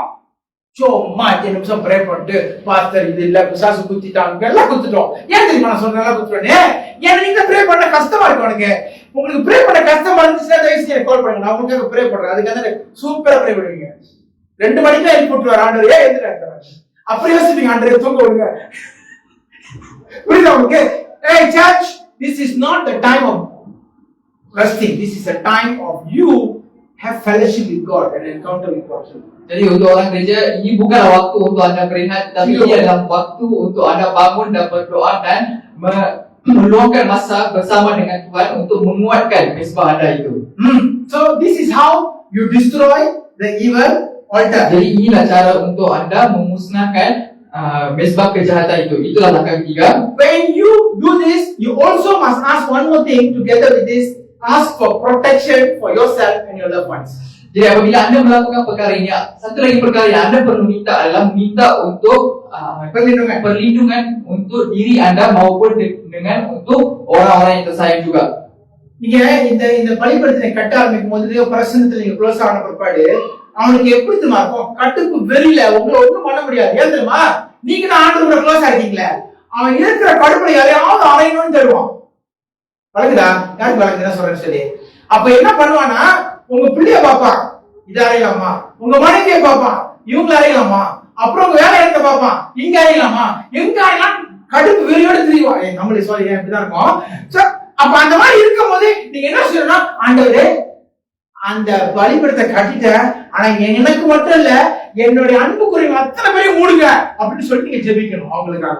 Okey, jadi apabila kita semakin mendekati dengan Tuhan, semakin kuat hubungan kita dengan Tuhan, maka syaitan akan rasa marah, akan Dia rasa marah dengan geram, kita. rasa geram dengan kita sehingga kan Ajar. dia akan fikir macam mana cara untuk menyedihkan dia, untuk menyakitikan dia. Sebab dia tak disakitkan kita, sebab kita Kita sudah dekat Tuhan. jadi dia akan tengok orang-orang tersayang yang berada di sekeliling kita, sama ada kita boleh menyakiti isterinya, anaknya, ataupun di tempat kerja yang menggunakan Apa-apa pekerja. saja. Jadi apa-apa pun apa yang kita perlu buat adalah kita perlu doa supaya kasih sayang Tuhan itu menutupi segala Lindungi kamu dan juga orang-orang tersayang kamu. Siapa itu orang-orang tersayang? பாருங்க நீங்க சொல்றீங்க என்னை பாதுகாத்துக்கிறது okay. என்னோட அன்புக்குரியவங்க யார் தெரியுமா? யாரெல்லாம் உங்கள்கிட்ட phone பேசினாலும் சரி, யாரெல்லாம் அவங்களோட கம்யூனிகேஷன் பண்ணிக்கிட்டு இருந்தாலும் சரி, அவங்க எல்லாம் உங்க அன்புக்குரியவங்க. ஆட்டோமேட்டிக்கா பாதுகாப்போம் அவங்கள. அப்படின்னா என்னது? அவங்க சும்மா ஒரு போன் அடிச்சு பேசினாலும் அவங்க பிளஸிங் அவங்களுக்கு வந்துடும். ஏன் தெரியுமா? நம்ம அவங்களுக்காக ப்ரே பண்றோம். சும்மா இல்ல. அதனால தான் ஒரு காலா இருந்தாலும் கால் நினைக்காதீங்க, டெக்ஸ்ட் நினைக்காதீங்க. நீங்க கால் டெக்ஸ்ட் பவரான டெக்ஸ்ட் போல வேலை செய்யும். அதுக்கு தான் அனுப்பிட்டு இருக்கோம் எல்லாத்துக்கும் காலையிலே. Okay, jadi siapakah orang tersayang? Orang tersayang adalah orang-orang yang kita berhubungan setiap hari maupun sekali-sekala sekalipun. Jadi tak kisahlah kita berhubung dengan orang tu secara call, secara teks ataupun secara bersemuka, semua orang itu termasuk dalam kategori orang tersayang. Jadi jika anda menghubungi kami ataupun menghantar satu mesej kepada kami, bermaksud anda juga termasuk di dalam kategori orang tersayang. tersayang. Jadi segala perkara akan berlaku di pihak anda kerana anda sudah memasuki golongan tersayang, golongan yang diberkati itu. This work I cannot do alone. You have to do your family. You have to do your loved ones. Understand? That is why the teaching is all about. இது நான் ஒண்டி எல்லாம் செய்ய முடியாது. நான் எத்தனை பேருக்கு செய்யறது? 8.2 பில்லியன் பீப்புள் இருக்காங்க. 8.2 பில்லியன் பீப்புளுக்கு நான் வாட்ஸ்அப் பண்ண என்ன ஆகுது நானு? இந்த மேல ஆண்டோட போயிடுவேன் சீக்கிரத்துல. நான் என்ன சொல்றேன்னா, நீங்க உங்க குடும்பத்துக்கு நீங்க செய்யணும். சும்மா உட்காந்து யார் போட்டுட்டு இருக்காதீங்க. அப்புறம் சொல்லாதீங்க, விசாசு என் மகன் அடிச்சுட்டான், விசாசு குத்திட்டான், எத்திட்டான், குத்துவான், நல்லா குத்துட்டான். ஏன் தெரியுமா? நீ பாதுகாப்பு போடல. ஐயோ, ஏசமா இருக்கா? விளக்கணும் உங்களுக்கு. Okey, jadi perkara ini bukannya pasal seorang saja yang kena buat, tetapi anda sendiri pun kena buat perkara ini. Sebab di dunia ini ada 8.2 bilion orang, ribu juta orang, dan pasal tak boleh buat untuk satu-satu orang, tak boleh hantar mesej untuk satu-satu orang. Kalau dia buat nanti tak tahu apa yang kita cakap lah. Jadi anda perlu buat untuk keluarga anda perlu buat untuk orang-orang tersayang buat bagi anda. Jadi perkara ini perlulah dilakukan oleh setiap orang yang ada di sini. Faham? Kita perlu lakukan benda itu bersama. Point 3, destroy the evil altars and ask for protection for yourself and your loved Jadi ones. langkah ketiga yang kita bincangkan tadi adalah memusnahkan mesbah kejahatan dan mendapatkan perlindungan daripada Tuhan. Okay. Untuk orang-orang tersayang. Only got 5, huh? I'm going number 4. Very fast, finish, don't worry. Okey, langkah yang keempat adalah The fourth one, request a new verdict in the court of heaven to set the earth and creation free. okey, langkah yang keempat adalah meminta dan menerima satu keputusan baru daripada mahkamah syurga. இந்த அஞ்சாவது நாலாவது குறிப்பு என்னன்னா, நீங்க காலையில இந்த மூடியை முடிச்ச அப்புறம் நாலாவது என்ன சொன்ன, ஆண்டவரே எனக்கு ஒரு புது கட்டளையை கொடுங்க, இந்த பூமியின் சிருஷ்டிகளை விடுதலை பண்றதுக்கு எனக்கு ஒரு புது கட்டளை கொடுங்க நீங்க கேட்கணும் ஆண்டவர்ட்ட. அப்ப ஆண்டவர் என்ன செய்வாரு, உங்க பேர்ல சிஸ்டர் சுகந்தி பேர்ல ஒரு perintah saya membenarkan saudara Sukanti untuk dibenarkan untuk membebaskan bumi dan juga segala makhluk bumi dalam nama Yesus Kristus seal அடிச்சு பேரமே வந்து இறங்கிறோம். இப்ப நீங்க காலையில என்ன தெரியுமா சொல்லணும்? இங்க பாரு, இங்க பாரு, காமிக்கணும், மூவிட்ட காமிக்கணும். இங்க பாரு பத்தியா, நான் பேரண்டா வாங்கிட்டேன், நீ ஃப்ரீ. அப்ப என்ன சொல்லணும்? ஆஹா, சுகந்தி ஆண்டி தான் என்னை விடுதலை பண்ணாங்க, உனக்கு என்ன வேணும், எல்லாமே உனக்கு செய்யறேன்னு சொல்லி எல்லா சம்பவத்தும் உலகம் பூமி உங்களுக்கு கொடுக்கும். ஐயோ Okey. Jadi sebagai contoh macam mana kita boleh buat perkara ini adalah setiap hari kita perlu pergi kepada Tuhan melalui mesbah doa kita, minta Tuhan untuk memberikan satu perintah baru, dan apabila perintah itu telah diberikan, contoh Sis Suganti lah, contoh sebagai orang di sini, apabila Tuhan telah memberikan perintah baru bahawa saya telah membenarkan Ibu Suganti untuk membebaskan perintah pembebasan untuk membebaskan segala ciptaan dan juga makhluk-makhluk bumi, maka apabila perintah itu diturunkan kepada kita, kita perlu tunjuk kepada bumi dan tunjuk kepada bumi kata ya anda sudah dibebaskan. Lepas bumi sudah tahu ya anda sudah dibebaskan, barulah dia akan memberikan segala keberkatan kepada anda. ஐயா நீங்க இந்த புதிய புதிய ஒரு கட்டளை ஆண்டோட கேட்ட பிற்பாடு அந்த கட்டளை காண வந்துடும். அதனால நீங்க வந்துச்சா வரலையான்னு யோசிச்சுட்டு இருக்காது. எங்க இருக்கு எங்க மானது இருக்காண்டா இருக்காது கேட்டீங்கன்னா வந்துச்சுன்னு அர்த்தம். நீங்க என்ன தெரியுமா சொன்னோம், பூமி கிட்ட பார்த்து பேசணும். வெளியே போயிட்டு பூமி வீட்டுல பிரேயர் ரூம்ல இல்ல, வெளியே போயிட்டு பூமி நான் உன்னை சொல்றேன், சூரியன் சந்திரன் நட்சத்திரம் எல்லாத்துக்கும் உன்கிட்ட பேசுறேன், நீ இன்னைக்கு ஃப்ரீ, ஆண்டவர் ஃப்ரீ பண்ணி விட்டாரு. நான் ஆண்டவர் காலையில வாங்கினது உன்னை சந்தோஷமா ஆசீர்வதிக்கிறேன், ஆசீர்வதிச்சுட்டு வழியா இருக்கேன். பாருங்களேன் அது எப்படி உங்களுக்கு ரெஸ்பாண்ட் பண்ணுதுன்னு. உங்களுக்கு தெரியாது, நான் செஞ்சுட்டு இருக்கேன். I am doing myself and I see such a tremendous blessing coming into my life. This is a secret I'm telling you.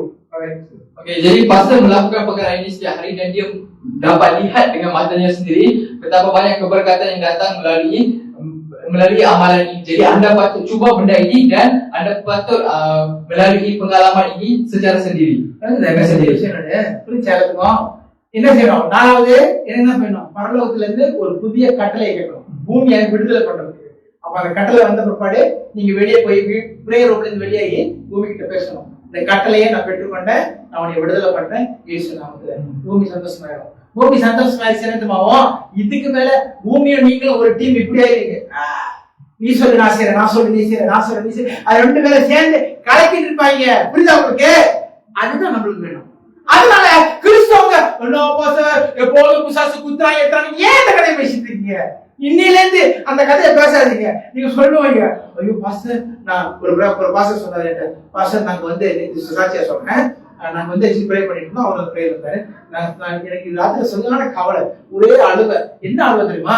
ஆண்டவரே நீங்க உண்மையிலே என் கூட இருந்தீங்கன்னா எனக்கு நிரூபிக்கணும், நான் உண்மையிலே நீங்க என் கூட தான் இருந்தீங்கன்னா எனக்கு நிரூபிக்கணும், நான் உங்களை சேலஞ்ச் பண்ணல, ஆனா எனக்கு தெரியணும் ஆண்டவரேன்னு சொல்லி ஒரே அழுவை.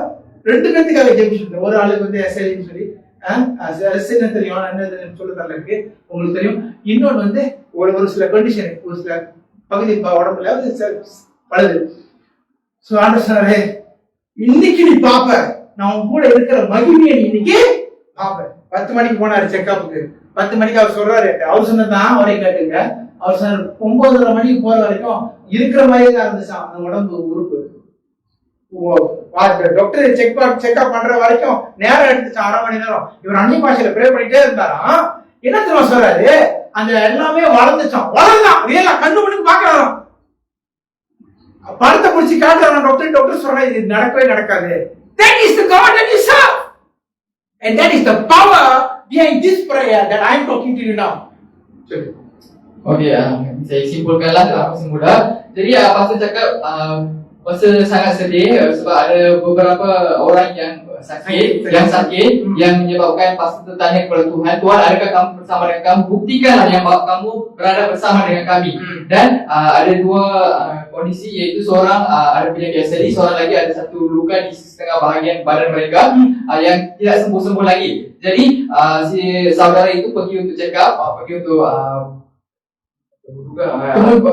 temu janji. Pergi untuk temu janji dengan doktor untuk periksa luka tempat tu lah. Jadi apabila dia pergi pukul sebelum dia nak pergi tempat tu, luka itu masih sama tak ada perubahan. Tetapi apabila mereka sudah pergi pukul dekat 9:30 macam tu, dia suaminya sedang berdoa dekat Tuhan dalam bahasa Roh Kudus. Dia doa dan dirasa bahawa Tuhan berada dengan dia dan luka itu sembuh secara sendirinya. Grow. Dia tumbuh dengan sendirinya. Tumbuh sampai luka itu tertutup dengan sendirinya. Dan apabila dia pergi berjumpa dengan doktor, ditunjuk gambar sebelum dia keluar dari rumah dan gambar dan doktor lihat keadaan sekarang. Doktor kata ni confirm tak jadi, ni tipu ni, mesti you tipu saya ni. Doktor sendiri tak dapat percaya bagaimana mukjizat ini berlaku dalam masa setengah jam. That is the power that I am talking about now. I am not talking a story to you. You might be thinking I am talking a story. We are enjoying the blessing. I don't know about you. If you don't want, it's up to you. But I am telling you can make everything work for yourself when you know how to go into God's prayer and receive the verdict from God. Jadi inilah kuasa yang kami sedang menceritakan di depan sekarang ini. Jadi kalau saudara itu boleh merasakan pengalaman itu secara sendiri, apatah lagi anda yang punya kuasa untuk mendapatkan perkara ini berlaku di dalam hidup anda. Jelas? How many of you want this power to work in your life? How many of you want? Berapa orang nak kuasa ini berlaku di dalam hidup anda? எத்தனை பேருக்கு ஆசை இந்த மாதிரி ஆண்டவருடைய வாழ்க்கையில அற்புதம் செய்யணும் அடையாளம் செய்யணும்? Church, listen, this is the season of signs and wonders. Because why? இந்த மாதிரியான ஒரு வெளிப்பாடு இவ்வளவு நாள் ஆண்டவர் நம்மள்ட்ட கொடுக்கல. ஆனா இப்ப கொடுக்குறாரு. காரணம் என்னன்னா டைம் ஆயிடுச்சு. என்ன டைம் ஆயிடுச்சு? கட்டுண்டல்ல கட்டவருக்கும் சிறைப்பட்டுள்ள விடுதலையாக்கும் கர்த்தர் அனுப்ப போகிறாரு. நீங்க போனீங்கனாலே பூமி எல்லாம் சேர்ந்து வரும். ஐயோ, மரியா வந்திருக்கு. யார் வந்திருக்கு? மரியா வந்திருக்கு. மரியா யாரு? யார் மரியாவா? உனக்கு தெரியாது யாரு வந்து பூமி சொல்லிட்டு இருக்கோம். யாருக்கிட்ட? சிச்சுவேஷன் கிட்ட. புரியுதா உங்களுக்கு? உங்களுக்கு எப்படி நான் சொல்லி பிடிக்கிறது தெரியல. I am very excited. I don't know how to explain to you, but that is how the glory that you get. God என்ன சொன்னாரு? Son, you are now in my DNA. Okey, jadi inilah kuasa yang kita perlu, yang kita bakal dapat. Jadi pastinya anda akan rasa teruja dengan perkara ini. Jadi sebelum ini kita tidak dapat perkara itu kerana belum tibanya waktu. Sekarang sudah tiba waktu, maka Tuhan sedang mula untuk melakukan segala mukjizat ini melalui kita semua menggunakan lafazan daripada ayat-ayat yang kita sedang bincangkan sebentar tadi. Jadi Tuhan berkata kepada pastor, kamu berada di dalam DNA saya. DNA maksudnya kita bukan lagi manusia yang berada dalam DNA syaitan. DNA syaitan yang menyebabkan kita jadi apa? Marah. Lagi apa? Apa lagi yang benda-benda yang tak elok. Semua itu adalah DNA syaitan. Sekarang you pergi, you dengan DNA Bapa di surga. Kamu bukan lagi sebahagian daripada orang-orang bumi, malah kamu adalah sebahagian daripada warga surga. The moment you go, everybody bow. That's the power I'm talking about. That's the glory that I'm talking about. சும்மா விளையாட்டுக்கு எவனாவது உங்களுக்கு எதிர்ப்பா பேச அரைச்ச டைரக்டா விடுவோம். ஏன் தெரியுமா? யார்கிட்ட பேசிட்டு இருக்க நீ? வழங்குதா? எங்க சார் பயமா இருக்கா? எனக்கு பயமா தான் இருக்கு. ஆனா சொல்லி ஆகணும். நான் ஏன் சொல்றேன்னா, இந்த மாதிரியான மகிமை தான் நான் பேசிட்டு இருக்கேன். சும்மா இல்ல. நீங்க Facebook பாருங்க, YouTube பாருங்க, Instagram பாருங்க, போட்டு அடிச்சிட்டு இருக்க. நீங்க யோசிச்சிருப்பீங்க, என்ன பாசம் கிறுக்காயிடுச்சா? யாரோ ஹேக் பண்ணிட்டாங்க. இல்ல. அவங்கள கொண்டு கர்த்தர் அந்த வசனத்தை கொண்டு வேலை செய்றாரு. எத்தனை பேர் கால் பண்றாங்க, கேக்குறாங்க, பாஸ் அவங்க how to do this, how to do that, எல்லாம் தெரியாதவங்க. இன்னைக்கு என்ன தெரியுமா ஆண்டவர் சொல்றாரு? கலக்குற டைம் வந்துருச்சு. நீங்க இப்படி இருக்க முடியாது. இதுக்கு மேல you must get into the presence of God. சரி, பாயிண்ட் 5 கடைசி point. Okay, langkah yang kelima. கடைசி பாயிண்ட் ட்ரான்ஸ்லேட் பண்ணாம கஷ்டப்படுவாரு. ஓகே, கடைசி பாயிண்ட் என்னன்னா, நீங்க இழந்த காரியங்களை திருப்பி நீங்க ஆண்டவர்கிட்ட பெற்றுக்கொள்ளணும். அப்படி என்னது? எதெல்லாம் நீங்க இழந்தீங்க? உங்களுடைய முத்தகப்பர்கள் சில காரியங்க, உங்க அப்பாவா இருக்கும், உங்க தாத்தாவா இருக்கும், அநேக காரியத்தை செஞ்சிருப்பாங்க. ஆனா உங்களுக்கு வர வேண்டிய அந்த பிளெஸிங் பிசாசு ஏமாத்திருப்பாங்க. புரியுதா உங்களுக்கு? அந்த ஏமாத்தின காரியத்தை நீங்க என்ன செய்யணும்? கிளைம் பண்ணணும். கிளைம் பண்றதுக்கு 2 வசனம் இருக்கு. நான் தமிழ்ல நான் சொல்லிடுறேன், நீ சொல்லாத. கிளைம் பண்றதுக்கு 2 வசனம் இருக்கு. முதல் வசனம் என்னன்னா, you must go to the book of Proverbs. நீதிமொழிகள் 6ஆம் அதிகாரம் 30-31 என்ன சொல்றதுன்னா, எவன் ஒருத்தன் ஒரு காரியத்தை திருடினானோ அவன் பிடிபட்டானா அவன் 7 மடங்கு திருப்பி கொடுக்கணுமா. அப்படின்னா உங்க அப்பா கிட்ட உங்க தாத்தா கிட்ட 1000 வெள்ளி பிசாசு ஏமாத்திருந்தானா அவன் 7000 வெள்ளி உங்கள்கிட்ட கொடுக்கணும். புரியுதா என்ன சொல்றேனே? அப்படி நீங்க ஊழியக்காரனா இருந்தீங்கன்னா, டியூட்ரோனமி எப்படி சொல்றது? டியூட்ரோனமி 1:11, உபாகமம் 1:11ல நீங்க ஊழியக்காரனா இருந்தீங்கன்னா 1000 டைம் திருப்பி கொடுக்கணுமா. அப்படின்னா 1000 வெள்ளி திருடினானா 1000 டைம்ஸ் பெருக்கல் 1000. எப்படி 1000 பெருக்கல் 1000 எவ்வளவு ஆச்சு? 100,000. அப்படின்னா நீங்க ஊழியக்காரனா இருந்தீங்கன்னா எல்லாமே மில்லியனர்ஸ் தான். புரியுதா? ஹலோ, சும்மா இல்ல பாஸ்டர் பேங்க் அக்கவுண்ட் கோசமா இருக்கு, அந்த கலவை இருக்காது. ஏன் தெரியுமா? சில பேர் என்ன சொல்லுவாங்க, கஷ்டப்படுறதுதான் ஊழியம். நான் சொல்றேன், இங்க அப்படி இல்ல. இயேசு கிறிஸ்து ஏழை கிடையாது. உங்களுக்கு தெரியுமா? ஏன் இயேசு கிறிஸ்து ஏழை கிடையாது? தமிழ் சொல்லி முடிச்சாங்க. ஏன் தெரியுமா இயேசு கிறிஸ்து ஏழை கிடையாதுன்னு சொல்றேன்? இயேசு கிறிஸ்து முதல் நாள் பிறக்கும் போது யார் வந்து இயேசு கிறிஸ்துவை பார்த்தா சொல்லுங்க, உங்களுக்கு தெரியும். யார் பார்த்தா? யார் பார்த்தா? அந்த 3 வாய்ஸ் மேன். பொண்ணும் வெள்ளியும் தூப வர்க்கத்தையும் கொண்டு வந்தாங்க. உங்களுக்கு தெரியுமா ஏன் தெரியுமா ஹேரோடுக்கு ரொம்ப கடுப்பு? அவங்க ஒருவரான அவங்கள குரூப்பா வந்தாங்க. அவங்க கொடுத்த தங்கம் இருக்க இயேசு கிறிஸ்து சத்து இன்னும் 2 தலைமுறை முடியாத தங்கத்தை கொடுத்தாங்க. ஹலோ, இப்ப இயேசு கிறிஸ்து ப்ரே பண்ணிட்டு இருந்தாரு. அந்த அந்த அந்த சின்ன பேபி 1 வயசு பேபி என்ன பண்ணிட்டு இருக்கு நினைக்கிறீங்க? சொல்லுங்க, என்ன பண்ணிட்டு இருக்கோம்?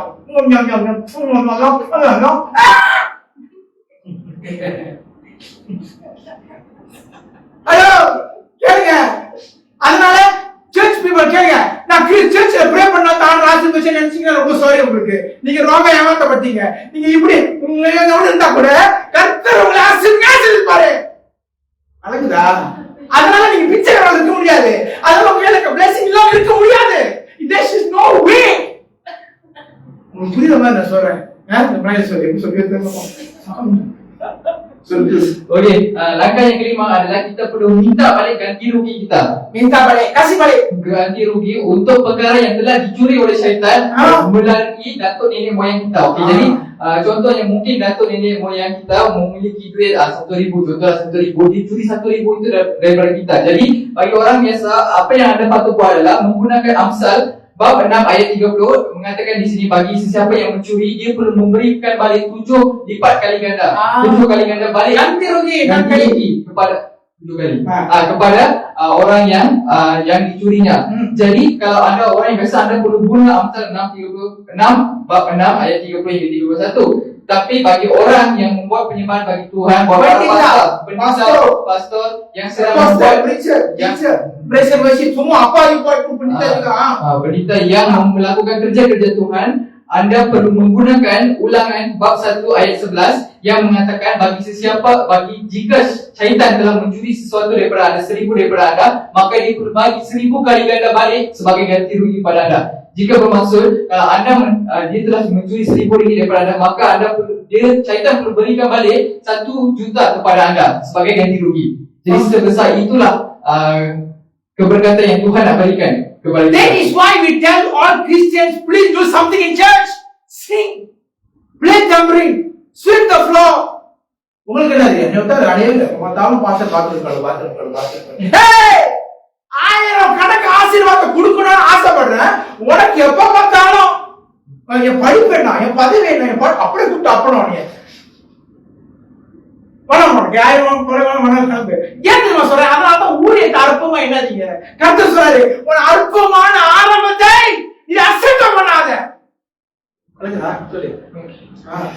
Okey, sebab itulah pastor selalu memberikan ada kerja di tempat sembahyang. Di tempat sembahyang adalah untuk ambil orang, untuk menyanyi, untuk basuhkan tandas, untuk cuci pinggan dan segala perkara yang ada di sini. Pastor suruh kita buat sebab pastor ingat ada juga masuk dalam kategori yang mendapatkan 1,000 kali ganda, lipat kali ganda kepada anda. Bukannya macam orang biasa dapat 7 kali saja, tapi anda dapat 1,000 kali. Jadi pastor nak bagikan itu kepada anda, tapi kita selalu fikir pastor ada orang lain ke? Saya saja kan dekat dunia ni. Ingat saya seorang dekat dunia ni saja kan. Ada ramai orang, kenapa tak minta dekat dia orang? Jadi pastor nak bagi keberkatan ini secara 1,000 kali ganda kepada anda, tetapi kita pula yang merendah-rendahkan pekerjaan kita. Sebab tu ada tertulis di dalam ayat firman Tuhan di mana jangan merendah-rendahkan permulaan yang kecil, kerana permulaan kecil itu akan membuahkan hasil yang besar pada masa yang akan datang. உங்களுக்கு அந்த வேலை senior brother sister சொன்னீங்கன்னா உடனே லட்சம்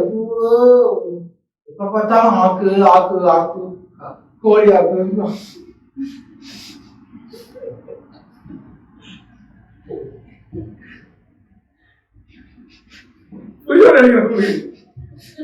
எப்ப பார்த்தாலும் இந்த பாசத்தை வேலையே என்னையே கூப்பிட்டு டிரான்ஸ்லேஷன் பண்ணு.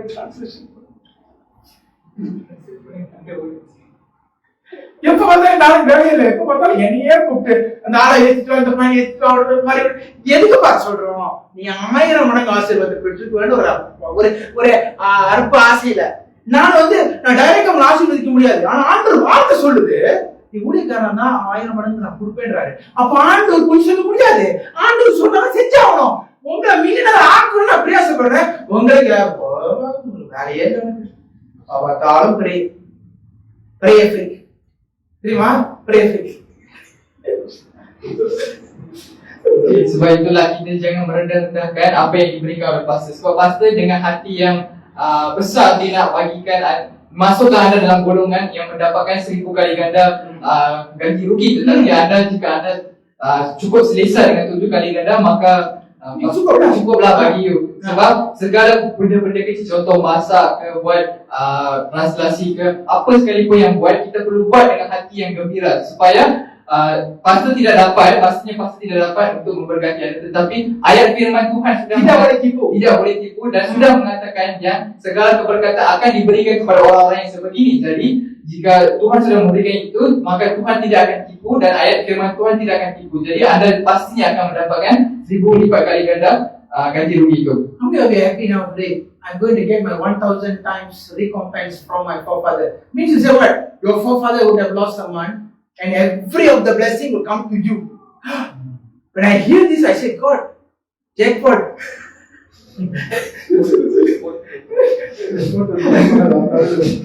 Okey, jadi berapa orang yang rasa gembira yang hari ini lepas mendengar khutbah kita pada hari ini yang anda bakal mendapat 1000 lipat kali ganda ganti rugi daripada Tuhan. Mungkin datuk nenek moyang kita telah hilang banyak perkara daripada disebabkan oleh syaitan, tetapi hari ini melalui kita akan mendapatkan 1000 kali ganda ganti rugi itu. So what did God want from you today? I finished.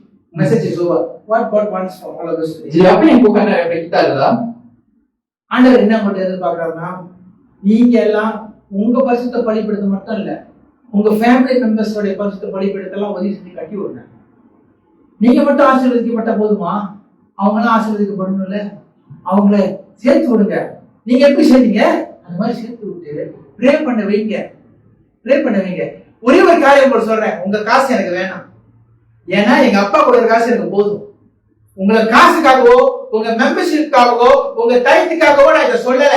தயவு செஞ்சு இந்த சர்ச்சுக்கு வரணும்னு ஆசைப்படாதீங்க, நம்ம சேர்க்க மாட்டோம். ஏன் தெரியுமா? அந்த சர்ச்சில் இருந்து அங்கேயே வேலை செய்ய. நீ என்ன உங்களுக்கு சொல்றேன்னா, ஜெபிக்கிற சன்னதி உருவாகணும், அதான் சொல்ல வரேன். Jadi apa yang pastor cuba nak sampaikan di sini adalah bukan sahaja anda yang membina mesbah doa itu, tetapi galakkan juga ahli keluarga anda maupun orang-orang yang terdekat dengan anda untuk membina mesbah doa ini. Sama macam anda masukkan mereka ke dalam satu grup. Jadi masukkan mereka, pastikan mereka juga mendapatkan keberkatan daripada Tuhan. Bukan anda seorang yang mendapatkan keberkatan, malah semua orang yang terdekat dengan anda, ahli keluarga anda, orang tersayang yang ada dengan anda mendapatkan keberkatan yang sama. Jesus Christ's return will only come when the earth is full of prayer altars. If the earth is not full of prayer altars, our sweet Jesus Christ cannot come back. Jadi kedatangan kedua Yesus Kristus akan tiba Pemulangan Yesus Kristus. Pemulangan. Akan datang apabila semua orang di dunia ini memiliki mesbah doa mereka, mesbah suci itu. Jika orang di dunia ini tidak mempunyai mesbah doa itu, maka Tuhan Yesus Kristus tidak dapat datang semula ke dunia ini. First of all, I want to plead to all of you. நான் உங்கள்ட்ட கெஞ்சுறேன், என்ன தெரியுமா கெஞ்சுறேன்? தயவு செஞ்சு உங்க பலிபீடத்தை கட்டிடு. அடி வாங்கினது எத்தனை வாங்கின காலம் தான் முடிஞ்சிச்சு. நான் கற்றுக் கொடுத்துறேன் 5 விதம் என்ன செய்யணும்னு சொல்லி. இந்த டெக்ஸ்ட் அப்படியே நான் இந்த ஃபேஸ்புக்ல போடுவேன், அங்கேருந்து டவுன்லோட் பண்ணிக்க. யாரும் கவலைப்படாதீங்க, நாங்க வந்து நாங்க ஃப்ரீயா கொடுப்போம் எதுவுமே, ஏன்னா எங்க அப்பா எங்களுக்கு நிறைய கொடுக்குறாரு. Okay, don't worry, please to it. I want to see testimonies. எனக்கு வேண்டியதெல்லாம் உங்கள்ட்ட ஒரே தான், அற்புதம் எனக்கு போன் அடிச்சு சொல்லுங்க, அவ்வளவுதான் எனக்கு போதும். அங்கேயே நாங்க ஷாக்காய், வா அப்படியா எங்களை அப்படி மிதக்க விடுங்க, அதுதான் நாங்க எதிர்பார்க்கிறோம். உங்களுக்கு தெரியுமா எத்தனை மணிக்கெல்லாம் எழுந்திருக்கிறேன்? 2 மணிக்கு எழுந்திரிச்சு 7 மணி வரைக்கும் ஜெபம். கண்டிப்பா ஏன் உங்களை ஆசீர்வாதத்துக்காக நான் ஜெபிச்சுட்டு இருக்கேன். டயர்டா இருக்கு, 7 மணி ஆச்சு, ஆண்டவரே தூக்க விடுங்க ஆண்டவரே, கொஞ்ச நேரம் தூக்கணும் ஆண்டவரே, தூக்கணும். 9 மணிக்கு 9:30 மணிக்கு வேலைக்கு போறேன். ஆண்டவரே சரியா இது, நீ 9 மணிக்கு வேலைக்கு போறேன், இல்ல நான் பாத்துக்கிறேன். ஏன் தெரியுமா? டைம் ஆயிடுச்சு. இன்னும் எத்தனை வருஷம் எத்திட்டு இருப்பான்? இன்னும் எத்தனை வருஷம் குத்திட்டு இருப்பான்? நம்ம எல்லாம் எழுப்பணும், பரிசுத்த பலிபீடம் கட்டப்படணும், ஜனங்க ஆசீர்வதிக்கப்படணும், கட்டுண்டல கட்டவர்க்கும் சிறைப்படல விடுதலையாக்கும். Time is this the moment. I'm trying to tell. சொல்லு முடிச்சிரும், அவ்வளவுதான். Okay, keyboard is please. Okay, jadi bagi sesiapa yang di sini, pastikan anda membina mesbah doa itu dan pastor sendiri sedang berdoa dengan sangat keras untuk anda juga masuk dan membina mesbah suci anda itu, supaya semua orang yang ada di dunia ini diberkati untuk mendapatkan keberkatan daripada Tuhan, untuk memastikan anda juga sudah bangun untuk masa Tuhan yang akan datang sekarang ini. Kerana Tuhan akan bakal datang kepada bumi ini, jadi pastor sedang menyediakan anda untuk datang dan membina mesbah doa ini supaya semua orang akan diberkati. என் கூட நிற்பீங்களா? Thank you. You stand with me. Jadi persoalannya, adakah anda akan berdiri bersama dengan pastor? Jadi எனக்கு ஜெபம் பண்ணுங்க. Jadi mari kita semua berdiri untuk berdoa. We have to make a commitment today to God. Say, God, நான் இருக்கேன் ஆண்டவரே, இந்த பூமியில அநேக வியாதியும் அநேக கஷ்டத்திலும் பாடுகள் இருக்கிறவங்களை விடுதலை பண்ண நான் அந்த பரிசுத்த பலிபீடத்தை கட்டுவேன்னு சொல்லி ஒரு தீர்மானம் பண்ணேன். Jadi kita perlu buat satu perjanjian dengan Tuhan, mengatakan, Tuhan, saya ada di sini untuk melakukan rancangan, untuk melakukan pelanmu. Jadi saya akan menjadi orang ataupun saya akan menjadi tempat untuk kamu gunakan saya untuk memastikan seluruh dunia ini membina mesbah doa ini. செய்தியா அது தம்பி தங்கச்சி செய்தியா? Adakah anda akan melakukan perkara ini? கர்த்தர் உன்னை விசேஷமாய் இந்த நாள்ல இருந்து ஒரு பெரிய புதிய ஆரம்பத்தை கர்த்தருக்கு கொடுக்க போகிறார். Tuhan akan memberikan permulaan baru untuk setiap seorang yang berada di sini. நீ எங்க போனாலும் தேவ மகிமை வெளிப்படும். Tak kisahlah ke mana anda pergi, kemegahan Tuhan akan berada bersama dengan kamu. Mujizat akan berlaku tanpa doa kerana kehadiran-Mu di sana. Itulah yang dijanjikan oleh Bapa di surga pada pagi ini untuk kepada semua anak-anak yang mendengar khutbah di sini maupun dalam YouTube live. இந்த நாள் அடுத்தது சொல்றாரு, எங்க போனாலும் அற்புத அடையாளத்தை நான் உங்களுக்காக வரிசிக்க பண்ணுவேன். நான் உங்களோடு இருக்கிறேன்னு நான் வெளிப்படுத்துவேன். எனக்காக என்னோடு சேர்ந்து விரும்பாய கருத்து உங்களை அழைக்கிறேன். இயேசு அழைக்கிறார். ஜோபன் சொல். இயேசு அழைக்கிறார். அவரை உன்னை நம் காலங்கள் நீக்கி இயேசு அழைக்கிறார். கண்ணீரெல்லாம் துடைப்பார். கண்மணி போகாவார். கண்ணீரெல்லாம் துடைப்பார். கண்மணி போகாவார். கஷ்டங்கள் வந்தாலும் கர்த்தருடன் உன்னை காத்திடவே இயேசு அழைக்கிறார்.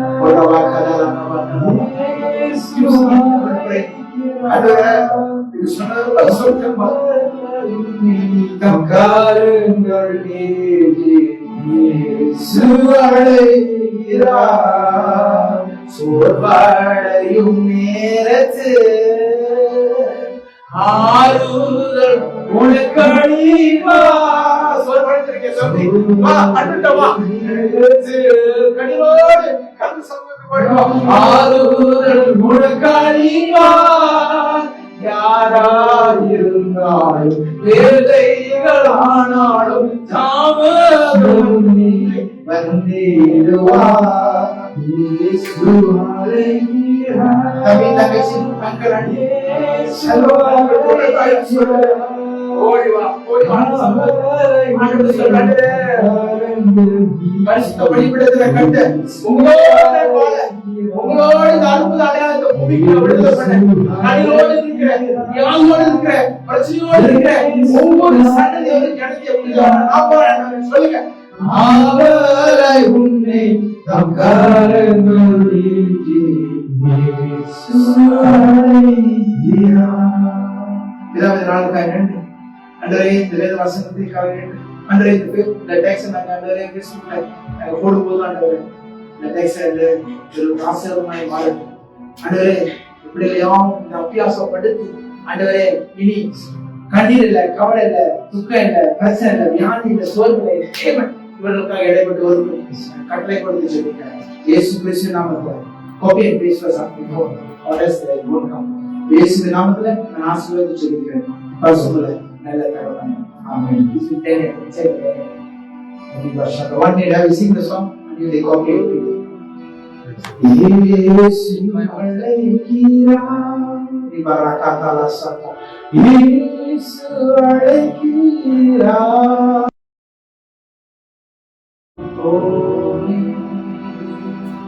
Holy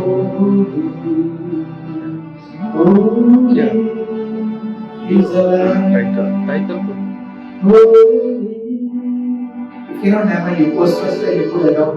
Holy for the Lord God Almighty. This post first.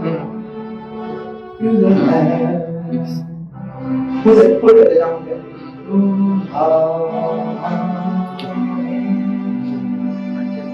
Love you all so much. Shalom and bye.